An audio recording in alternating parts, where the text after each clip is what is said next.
A young gang member grabs a shotgun and readies for attack. Concerned a passing car could be filled with enemy gangsters. They'll come pull trigger on us. We'll go back and hit them till one dies out.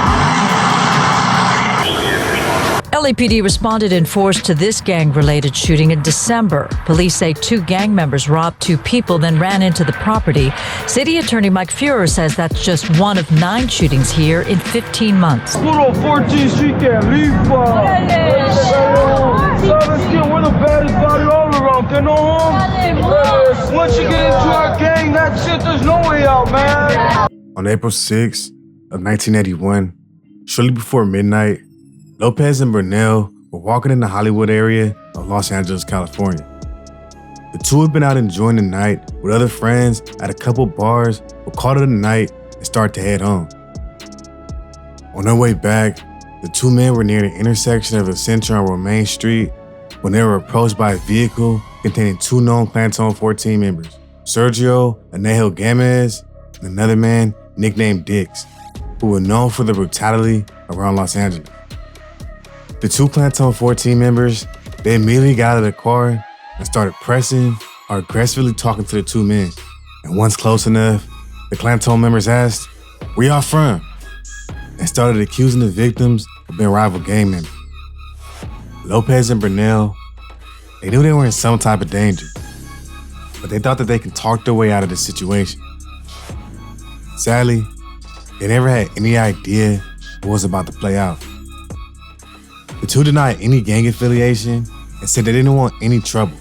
But right after that, Gomez, who identified himself as a Clanton 14 member, went back to his car to retrieve a rifle. At that point, the 2 men tried to run away, but it was too late. Gomez runs up, gets into a firing stance, and begins firing a rifle at the men. Wounded, Lopez immediately falls to the ground, and unfortunately, died at the scene. Burnell was hit as well, but he was transported to a local hospital and treated for his gunshot wound. The Clanton members, they drove away from the scene right after the shooting, thinking that they had got away. But less than an hour later, police observed Gamez's vehicle at a gas station and took him into custody for questioning. During the arrest, officers observed to what later proved to be the murder weapon, a .22 caliber semi-automatic rifle laying in plain view inside the vehicle. Gamez, he was eventually sentenced to 15 years to life in prison. Definitely rest in peace to Lopez. He had an unfortunate run-in with the Clanton 14 member, and it sadly went with him losing his life in the process. This incident, it occurred in 1981. But from the 1920s all the way up to today, the Clanton 14s have been known for their numerous headlines. Yeah, murders, gang wars, and a lot of other crazy situations. The Clanton 14s have all that and a lot more in their belt when it comes to the gang's activity. And today, we're talking about it all. And if you didn't know, we're addressing the Clanton 14s. Yeah. All right. Welcome to Cali's Most Dangerous. Let's get into it. History of the Clanton 14s. Darkness descends on Los Angeles and the gangs and their guns hit the streets again. Shot in the leg, a gang member runs for his life. Gang members scatter. In the Wild West of Los Angeles, the stars shine bright, and the streets are paved with gold. Or at least, that's what they want you to think. The city, it has more twists and turns than a bitch on Figueroa, Long Beach Boulevard.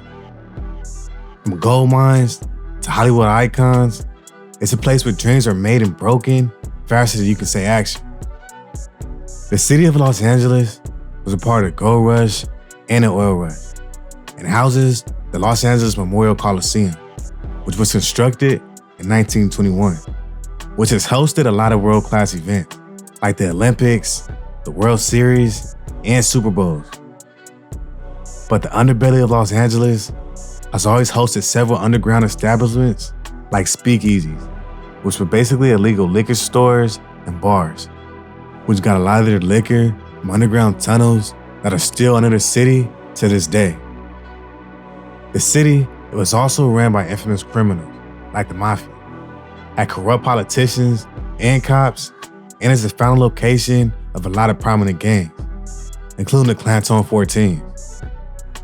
In 1921, several Mexicans in East Los Angeles created a gang on Clanton Street. But during the 1950s, the city decided to change the name of Clanton Street to 14th Place in an effort to discourage the Hispanic gang from continuing their activity. So the gang, it became known as Clanton 14 due to the two names of the street. The original Clanton barrio started on Clanton Street, which is located between San Pedro and Central Avenue.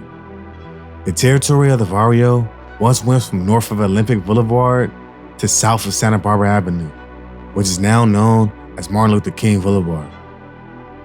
Been established before some of the current streets we know today, the Clanton 14s have a heavy attachment to a lot of crazy headlines throughout Los Angeles history, including the Sleepy Lagoon murder trials, which involved the murder of a Clanton member, Jose Diaz, in 1942, and the shooting of a Clanton member, Frank Torres, in 1942 at the Coliseum. Also, in recent times, they have a handful of situations that are widely known throughout Los Angeles, with a big example playing out in 2004. On May 5th of 2004, Salvador Guzman, also known as Sal or Toti, went to Mauricio's bar in Glendale. Guzman, he joined a gang called Tunaville in his youth, but was no longer an active member. Although he's still associated with the neighborhood heavily, having Tunaville tattoos on his stomach, upper arm, and another gang-affiliated tattoos around his body. At first, the night was going smooth. Guzman, he was drinking at a bar and watching a Lakers game and a bikini contest. Karaoke was also playing, and the bar, it was crowded, with about 100 to 150 people, many of whom were wearing Lakers jerseys. Some of the bar patrons were members of different gangs. But at first, the night was just filled with entertainment. Everyone was enjoying the game. So Guzman didn't think he was in any danger. So he kept enjoying the game. A little later that night, Guzman became hot and took off his shirt. He was wearing a tank top underneath, thus exposing a Tunaville tattoo on his shoulder.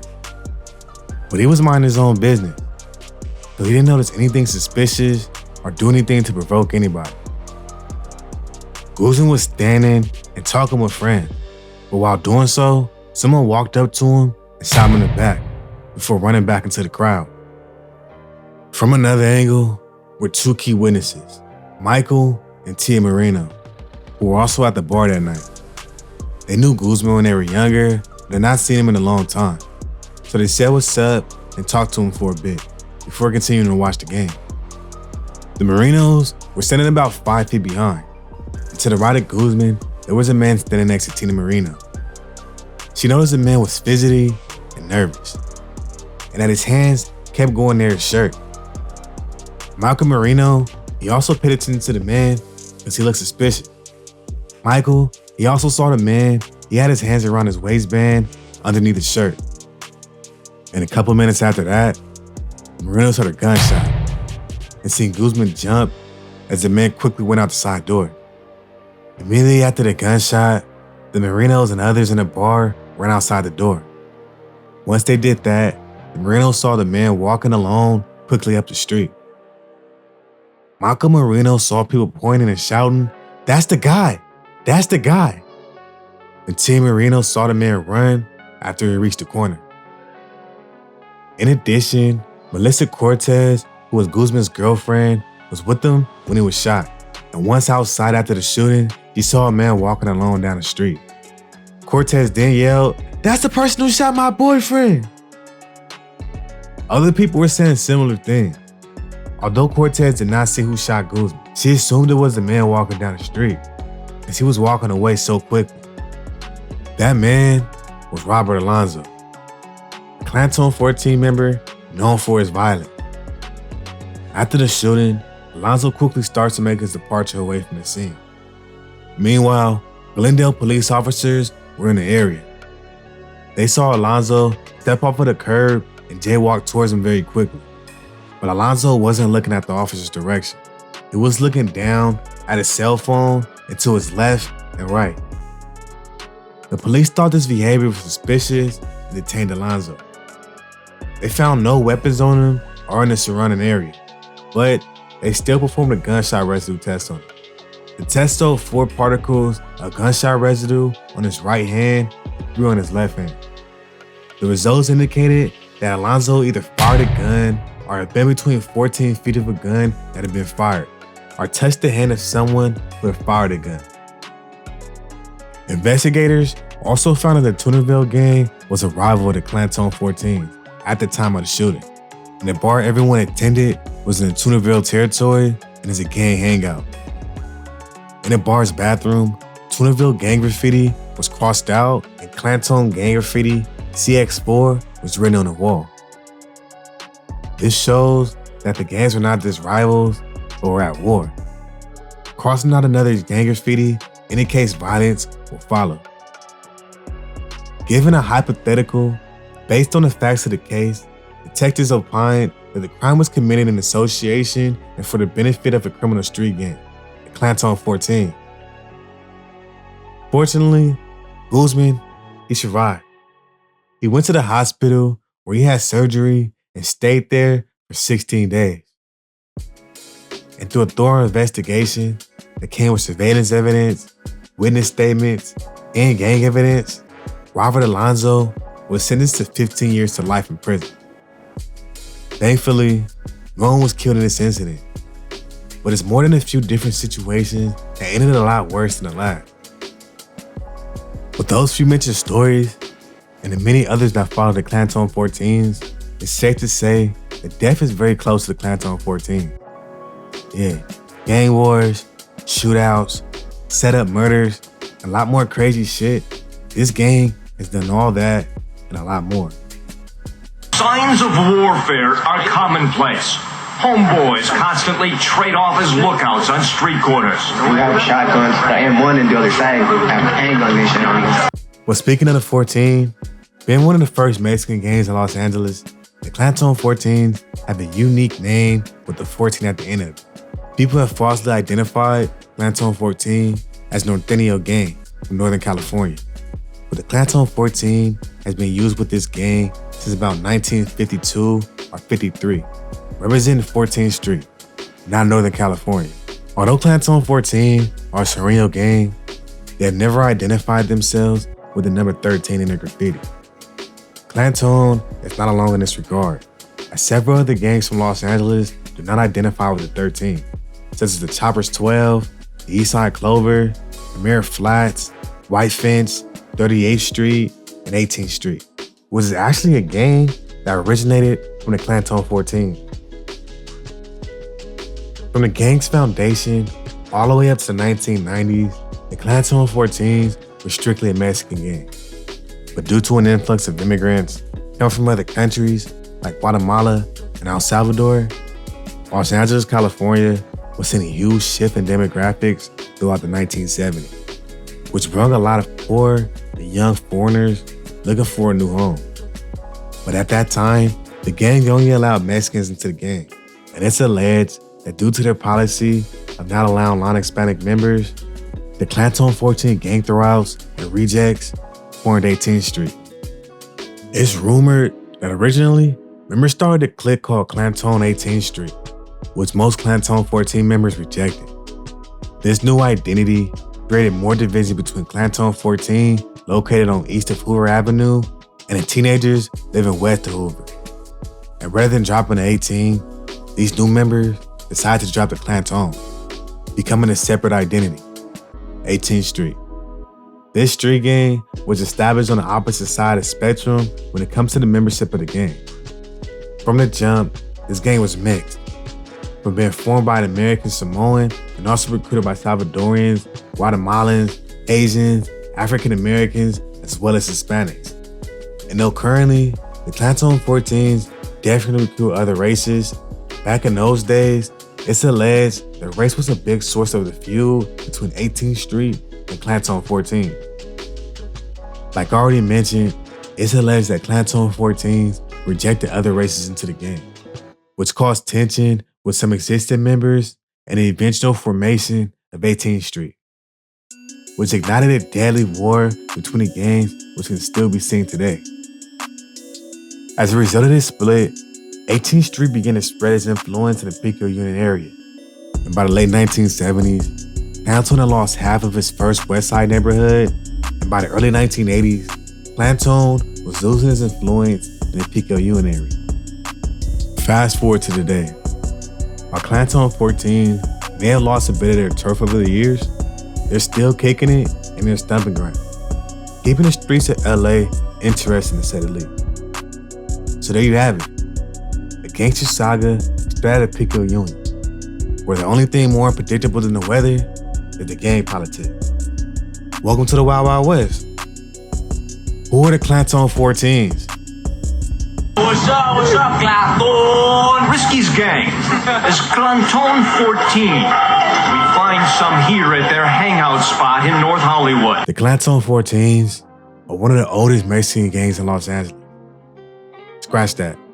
Dating back to the 1920s, they're one of the oldest gangs in Los Angeles. They have many stories to go with the long history of existence in the city. But it's essential that we break down who these guys are to get a better understanding of the gang before we get into more headlines. The word Clanton means in two parts. Clan, group united of people, and tone, a great quantity. In addition, being one of LA's oldest gangs, the Clanton neighborhood was named for an east-west street, Clanton. It underwent a name change to 14th Street during the 1940s, hence the term Clanton 14th Street. It should be noted, as already mentioned, the number 14 used here has nothing to do with Northern California. Sometime between the mid-1970s, inmates of the California State Prison System from Northern California adopted the number 14 to differentiate themselves from their bitter rivals from Southern California, who were generally associated with the number 13. But Clanton 14 were around long before the foundation of the Norteños or the Northern California Hispanic gang. And even though both of these groups name in with the number 14, they're bitter enemies with each other, and often when the two groups cross paths, it's always deadly situations playing out, with the big example happening in 2006. On December 2006, Robert Ojeda and his fiancée, Isabel Perez, went to Marina Food Shopping Center in San Jose, California. Perez was driving a car, and Ojeda was in the passenger seat with their 2-year-old son and their friend, Deborah Delgadillo, in the backseat of the car. When they got to the shopping center, Perez stopped the car and let Delgadillo get out to the Marina Food, while she and Ojeda drove towards the cigarette store. As they were driving in the parking lot, Ojeda said, "Stop the car. This guy said my name." Perez stopped the car and Ojeda got out. And as Ojeda was standing by the car, Perez saw two Hispanic men approach him. The two men were Roberto Herrera and Miguel Angel Sandoval. Herrera said to Ojeda, "Are you from the South Side?" So Ojeda responded, "No, I'm from the East Side." And right after that, Herrera and Ojeda shook hands. But as Ojeda reached out to shake Sandoval's hand, he refused. Ojeda then said, "What's up? You're not gonna shake my hand or what?" And without any words or hesitation, Herrera pulls out a gun and puts it to Ojeda's head. And right after that, shoots him several times, taking his life in the process. Herrera and Sandoval then quickly walked away from Ojeda and got into a Cadillac Escalade, and Sandoval had driven to the shopping center. Omar Ramirez Celerio, who had been in the backseat on the drive to the shopping center, was now in the driver's seat and drove Herrera and Sandoval away from the scene. Also in the car at the time was Florencia Escalante, who had been a victim of a gang-related shooting a week prior. Sandoval was happy and laughing and said, "Let's go get another. Let's celebrate." Sandoval, he was a member of Logan 33rd, a Sereno gang from San Diego. Celerio and Herrera were members of the Clanton 14, and Escalante was a member of 18th Street, a Sereno gang who normally go to war with Clanton, but due to both gangs' alliance to the Sereno brand, who are engaged in a daily war with the Norteño brand, enemy gangs are known to click up on the streets up north in order to increase their number. Anyways, Serenos often call Norteños sub-busters or busters because Norteños were originally from farming town. Buster hunting refers to Serenos looking for Norteño members to attack. Buster hunting includes deciding if a person is a member of a rival gang by looking at his clothing color, hairstyle, race, tattoos, or asking them, do you bang? Or are you a Southsider? The victim in this case, Ojeda, was a member of an Norteño gang. On the day of the shooting, Ojeda was wearing all black clothing with K-Swiss shoes that had red stripes on them. K-Swiss has been known to mean kill Serenos when I see Sereno, and the red is associated with the Norteño gang. The Marina Food Shopping Center where the shooting happened is known as the Norteño gang territory. Salvador Arena, Sandoval's neighbor, heard him and Celerio talking about buster hunting, saying they were gonna go kick some busters' ass. And after witness testimonies, statements, surveillance cameras, and ballistics evidence, Sandoval was convicted of second-degree murder and was sentenced to 40 years to life in prison. Yeah, that situation played out in 2006. But trust, there's been more than a few interactions between these two brands over the years. But to fully understand the history of Clanton's and the Serenos' rivalry with Norteños, we definitely have to get some more intel on who this gang is. Let's start with geography. When it comes to the sections of the Clanton 14, they have more than 5, but a few of them, including the Eastside Clanton Street, and the area from 14th Street and Central, south to Santa Barbara Avenue, which is now known as Martin Luther King Boulevard. Clanton 14th Street, Second Hood, is the mid-city section of Los Angeles, along Western Avenue between Pico and 3rd Street, with Clanton 14th 3rd Hood and Hollywood around Normandy and Melrose. And Clanton 14th Street's 4th Hood is in the North Hollywood area in the San Fernando Valley. The east side hood of Clanton 14th Street is the most historic of the 5 neighborhoods. This community has undergone some significant changes as the neighborhood has changed from a residential community that once occupied the streets of Essex, Paloma, and San Pedro to an industrial and commercial zone during the 1980s, with very little residential population.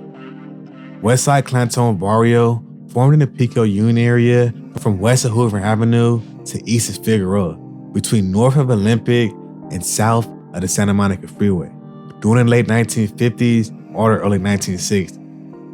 The construction of the 110 freeway was not completed yet, and many of the streets that were demolished as a result of freeway and then later in the 1970s construction of the LA Convention Center were part of this section of Clanton. For example, Georgia Street, which runs right through the LA Live complex, was once a residential street with families from Clanton. The building, 916 Georgia Street, which was built in 1912, is one of the last old residential structures remaining from the street.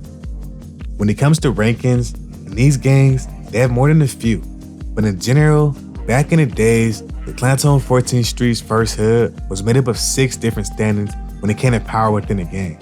And the cliques were based on age, rank, and what work you put in within the gang. At the top end of these baggy pants is an 18-year-old called Grumpy who recruited Risky into the gang.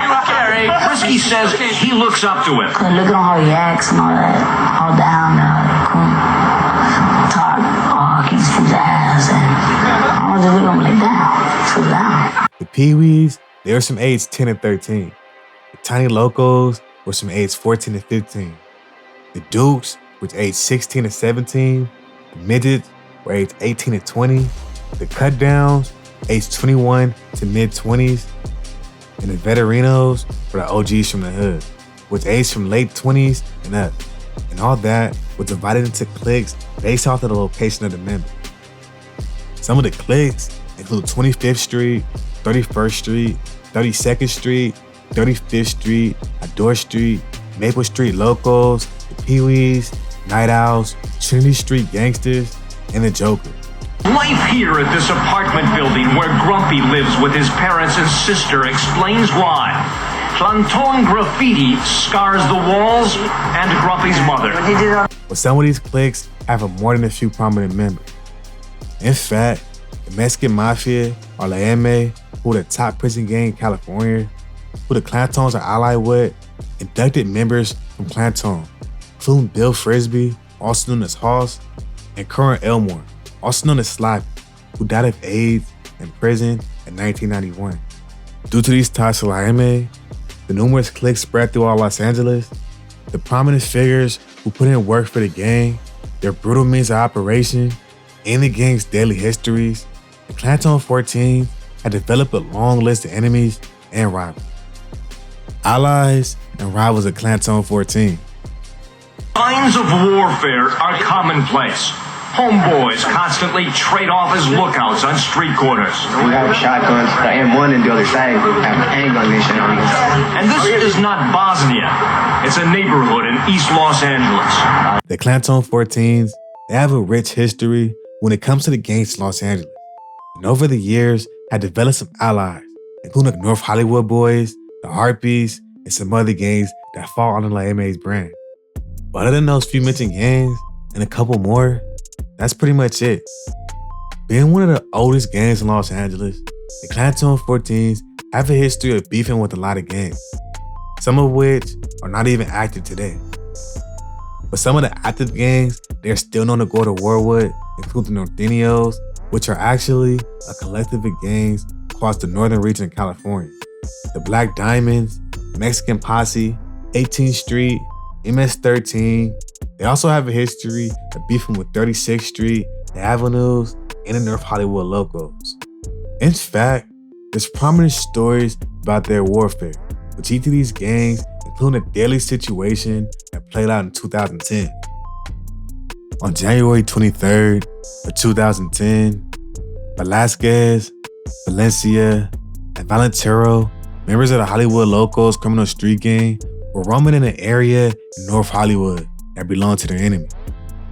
And once in the heart, they spray painted graffiti in the territory of a rival gang, the North Hollywood Boys, and then walked down the middle of Khalifa Street at about 11 p.m. in the same rival territory. As already mentioned, the North Hollywood Boys are allies of the Clanton 14. Two gangs, they're often seen hanging out in each other's territory, partying together, and having each other's back. And this day was no different.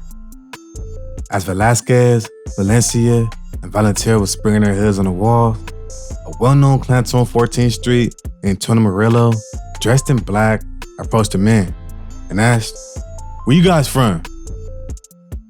So the group responds, "Locos." Moreno then pauses for a second and says, "Clanton, fuck the Locos," before he pulls out a pistol and fires multiple shots at the group, killing Velasquez, shooting Valencia in the leg, and leaving a bullet hole in Valentero's sweater. Police were called and arrived shortly after, with the investigation being conducted immediately. According to the autopsy, Velasquez was about 1 feet away from the shooting, with the bullets killing him instantly. Also, during the investigation, several witnesses came forward and gave a description of Murillo or identified him in a photographic lineup, including North Hollywood member Valencia. But when he was called as a witness, Valencia stated, "I've got nothing to say," announcing that he didn't want to be known as a snitch. But still, his written statements and signature of the signed photographic lineup were used to help prosecute and convict Murillo. So in the end, Murillo was sentenced to life for the murder of Velasquez. Definitely rest in peace to Velasquez. This situation is yet another example of the brutal nature of the gangs of Los Angeles. You're down there promised death, jail, struggles, and hardships. It's honestly only really a few who have truly benefited from a gang member. And trust, they're long gone from the hood at this point. That story also gives an example of how deadly this gang has always been. Danger rating for Clanton 14. Johnson tracks Risky here to his grandmother's house in Bell Gardens. Come on, Jose. You gotta go, son. Gotta take him. I'm his probation officer. But it's too little, too late for Officer Robinson. I've given him a lot of chances. I know you were, son. He politely explains what's ahead. A trip to the judge and 6 months in juvenile hall. I don't really want to take him in, but we're going to lose him. I'm trying to save his life. That gang out there is going to get him killed. We've been established for over 100 years. The Clanton 14s have had a long existence in Los Angeles and beyond, and are a gang who are very territorial. Because of these factors, this gang has been involved in more than a few gang wars, have had multiple drug strongholds within their cliques, and are responsible for a lot of crazy headlines throughout Los Angeles, which gives them a history of being one of the most dangerous gangs in Los Angeles. That's why the Clanton 14 members are going to receive a danger rating of a 9.3 out of 10. Yeah, the Clanton 14s got a lot of OGs, gangsters, and dealers. That's why they're feared, respected, and known for their killers. Bars, nigga. Nah, to fully understand why this gang has lasted so long, we have to get into the OGs, or the prominent figures of the Clanton 14. Prominent figures. The Clanton 14s, one of the oldest gangs in Los Angeles. They've been included in numerous headlines throughout the years, been in a lot of different gang wars, and have a lot of prominent members who have made this gang one of the most feared and respected in Los Angeles. But I found a long list of members who are no longer with us. A few of them include Rudy, also known as Big Chino, Lil Puppet, Big Country, Big Dragon, Eni Galuni, also known as Gato, Jap, Jimmy Policios, also known as Lobo, Big Lucky, La Negra, Flocka, Corin Elmore, also known as Sloppy, who was an original member of this section that was indicted to the Mexican Mafia during the 1970s while in prison. He fell out in favor with La M when he was alleged to engage in a homosexual relationship in prison, and he eventually died of age-related complications at the age of 39 in Salino State Prison. Either way, death rest in peace to them and any other member who are no longer with us. Y'all let me know in the comments if any other member resting in peace. Let their names live on. Anyways, they have a lot of members who have put in a lot of work for the gang over the years. A few of them include Mr. Grumpy, Rascal, Drifter, Pee-wee, rapper and member Robert Herrera, also known as Big Blue, and Clanton Arrows, who's a rapper who's been putting in a lot of work for the gang. Also, it's Bugsy. Yeah, bruh's definitely somebody worth tapping into. You got a chill flow, like he's talking to you, but it's bars the whole time. He's giving game, and the flow is definitely catchy. Y'all tap into his songs Cruising and Gangsta to get an idea about what I'm talking about. Yeah, bro, dope. Look, but y'all definitely can't lie about that. Tell me this fool don't look like one of the homies' characters. You know the little toys from back in the days we used to get in the little vending machines? Tell me he don't. I'm gonna show you, look. But anyways, y'all let me know if any of the rappers or artists. Let's get their music heard. Current state of the Clanton 14s. Established over a century ago, Clanton 14 was formed in 1921. Meaning when the Lakers came to Los Angeles in 1960, Clanton was already there. When the Dodgers came in 1958, this gang was there. And when World War II started in 1939, the Clantons had already been established for close to 20 years, making them one of the oldest gangs, factions, or groups in Los Angeles. When it comes to the current state of the Clanton 14s, although they're not nearly the size they used to be in terms of territory and memberships due to gentrification and demographic changes, they're still one of the more active gangs in Los Angeles, having at least 5 different subsets scattered throughout the city. For example, although the old Clanton neighborhood has been fractured by freeway construction and urban renewal, the gang still survived, with graffiti of Clanton 14s still being seen in the area today. On top of that, this gang has also grown to the point where you can find them outside of California as well. in states like Texas, Florida, New York, Wisconsin, Illinois, Georgia, and even have roots in other countries like Mexico. But y'all let me know if any of the states or countries I'm missing in the comments. Anyways, that's it for the Clanton 14. Y'all let me know what y'all think about the gang and the story. Did I miss anything? Did I get anything wrong? Y'all let me know in the comments. Let's have a conversation about it. Don't forget to like and subscribe if you enjoyed the video or if you're part of the Danger Gang. Y'all stay safe or dangerous out there.